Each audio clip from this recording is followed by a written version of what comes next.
everyone. I am Jessica Beck. Welcome to IELTS Energy TV. Today, in this episode, you are going to hear Lindsay and I talk about writing task 2. Specifically, should you copy words from the question? When should you paraphrase these keywords? How often do you have to mention these keywords throughout your essay? Guys, today's advice is going to raise your vocabulary score and your cohesion coherence score for writing task 2.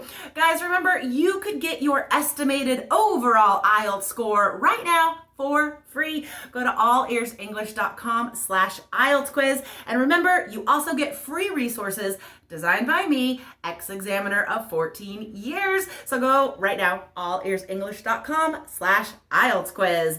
After you take that quiz, come back, listen to the episode, take notes. All right, guys, enjoy the show.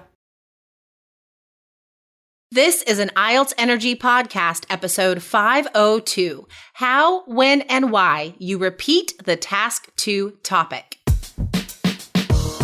You are listening to the IELTS Energy Podcast from All Ears English. We believe in connection, not perfection, and we're here to show you how to get the score that you need on your next IELTS exam. Find out why our strategies are the most powerful in the IELTS world and get your free video masterclass at allearsenglish.com/INSIDER. Now, let's get to the show. Today, we'll talk about how to paraphrase the topic in writing task 2 and how to stop yourself from just repeating words and decreasing your IELTS score.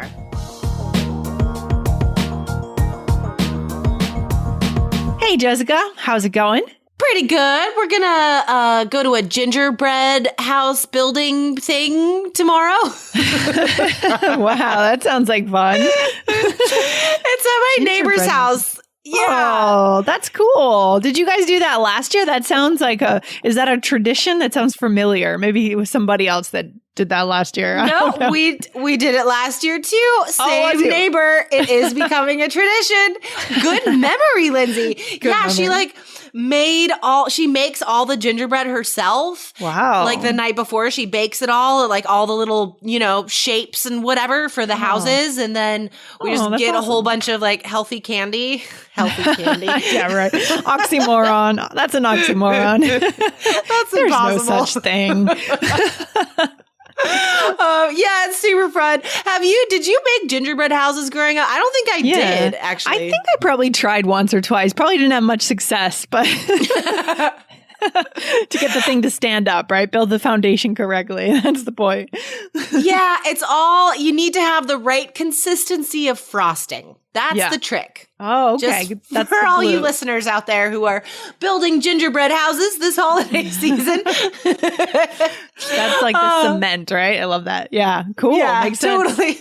Okay, so today, guys, we are talking about something that a student in our group asked about, and I thought, this is a good question. I bet a lot of students have this question. So I'm going to go ahead and paraphrase his post, and then we'll talk about it. Okay, cool. So he says, I would like to ask about writing task 2 in the argument essay. When I describe both views in the introduction paragraph, should I paraphrase the statement twice? And in the following paragraphs, should I also paraphrase the statement another time? And then he's like, hopefully you know what I mean. It does sound kind of confusing. What do you think he's talking about there, Lindsay? Well, I think he's talking about, the concept of paraphrasing, we've talked about that before, how to kind of restate what you're actually, what you've heard in the question and what you're going to say. So it's a good question, but I'm looking forward to hearing your answer too. So let's dig into it. Me too. I have no idea what I'll say. No, I'm just kidding. I answered him already. Yeah. It's fine. Okay.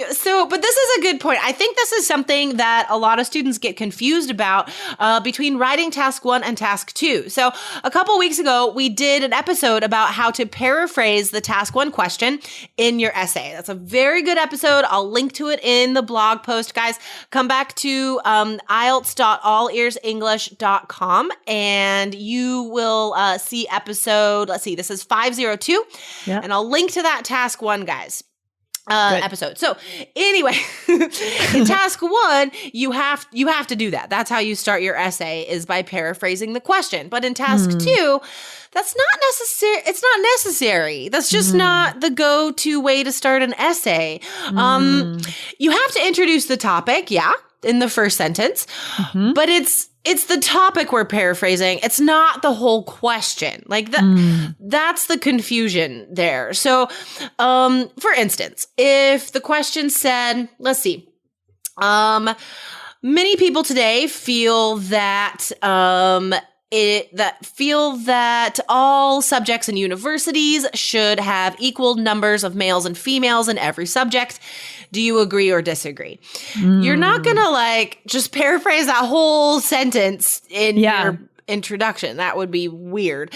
But you do have to paraphrase the topic, which in this case, the topic would be equal numbers of gender in university classes. That's something that you'll have to paraphrase. So just the idea of having, the representation being equal of women and men in these classes. Love it. Yes. Yeah. And that's another good paraphrase. Gender representation in colleges. Yeah. So that's good. You could make it more simple. You could say education for both genders, or schooling for males and females, or academic options for men and women. These enrollment numbers. Yeah. Yeah, totally. So these are all paraphrases, and it's a good idea to brainstorm paraphrasing a little bit before you start writing, because you have to repeat the topic a lot. So you have to introduce the topic in the first sentence, and then you have to explain that there are 2 opinions about this topic. Remember, guys, you don't have to just repeat the topic again. You could say, some believe that this issue has a number of benefits, for example. So we're using the pronoun reference. We're saying this issue instead of saying the whole thing again. Oh, yeah. Hello, lovely listeners. If you want access to all the strategies that increase writing scores, such as those that have helped so many of our students get those 7s, 8s, and 9s on their writing exam, get into the 3 Keys IELTS Success System today. Go to allearsenglish.com/KEYS. Yeah, because otherwise it could sound kind of redundant and a bit of a waste of words, right? If we're just rephrasing it again, stating it again, it would definitely be awkward. So, it's a good question, right? And I understand why he's asking it. So, remember, guys, that pronoun reference is key. You have to use pronoun reference in your essays, because the examiner specifically looks for that to give you a 7 or higher for cohesion, coherence. It's not just about linking words. It's not just about, however, not only, but also. But you have to use pronouns as well. And that's true for speaking also. Oh, interesting. I don't know if we've done an episode on that yet. Have we done an episode on that topic, the importance of using pronoun references? Maybe we should do one. Don't think so. I know we did. We did a really amazing episode last year about how to use the formal pronoun one, but that's super specific. I'll also link to that in the blog, because that's really good. It was so awesome. I had a class with a student in our course last week, and she was using the formal pronoun one, and then she was also using this other phrase from another lesson, another thing that we did, and reading her essay, I could have had tears in my eyes. I swear. I was just I could see this advice being used well and to good effect. And when I spoke to her, I was like, I'm so proud of you. That's so cool. You're amazing. That's so cool. So those are the students that really succeed. They take good information from our course and they apply it in a smart way. I love that. She deserves a high score and she's going to get it. Oh my gosh. She is going to do so well. I'm not going to say her name now, but I could almost guarantee you'll hear her on the podcast talking about her success story in a couple weeks. Cool. Yeah. So, guys, you do have have to repeat the topic. You do. In the first sentence of your essay, the opinions mention it, but using pronoun references. And then in the topic sentences for each body paragraph, that's how we stick to the main idea. That's how we organize our whole essay around this topic, is by reiterating that this is what we're talking about. So yeah, you do have to repeat it, but paraphrasing and pronoun references, you have to use those two things so you don't just copy words from the test question. Yeah, no, that's so good to know. So good to know. Understanding the differences between writing task 1 and task 2. Very different, writing tasks, different ways to approach, right? Totally. Love it. So important. Yeah. So guys, definitely come back to the blog post. This is episode 502. I'll put some links in there, some other helpful stuff about writing task 1 tips and task 2 tips. So you guys can have just a whole other hour of listening pleasure and IELTS learning. But guys, remember, these are only bits and pieces. If you want the complete strategies, like the student I was just talking about, she listened to our podcast episode, which is free, right? This advice is for everyone. Yep. She listened to that, but she wouldn't have known where to put it in her essay, right? When do you get specific? When is it okay to use examples like this? Can I use it in task 1? Like, she wouldn't have been using it correctly unless she had the complete system of strategies. Yeah, clearly. I mean, that's a good point. These are bits and pieces, but there are a lot of missing pieces that we give you when you go ahead and invest in a step-by-step plan like 3 Keys IELTS, guys. And just keep in mind, like we mentioned in the last episode, pretty soon we're going to have a writing add-on that is going to let you watch Jessica write these essays in a high-scoring way. Not just seeing the model essays. Model essays are, they're okay, right? But what's great is seeing someone write the essays and go back and apply the strategies. Yeah, I've always liked the description of writing as a recursive process, right? Yeah. It's this idea of like, I think students put a lot of pressure on themselves to just, these are the steps to go from point A to point B, right? You read the question and then boom, boom, boom, here's your essay. But that's not how our brains work. And then we're like panicked and get down on ourselves when we're unable to function that way. And I think that's really helpful about going through the process with me, like sort of in real time, because I'm making mistakes.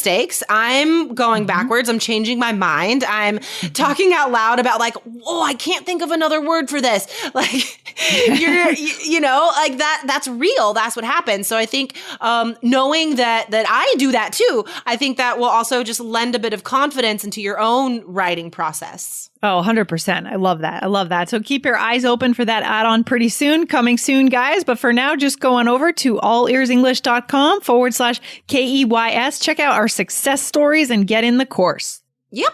Awesome. Fantastic. And remember, you can always upgrade and have classes with me one-on-one on Skype. Yes, definitely choose the personal coach session. I feel like our most successful students, they have been in personal coach. Yeah.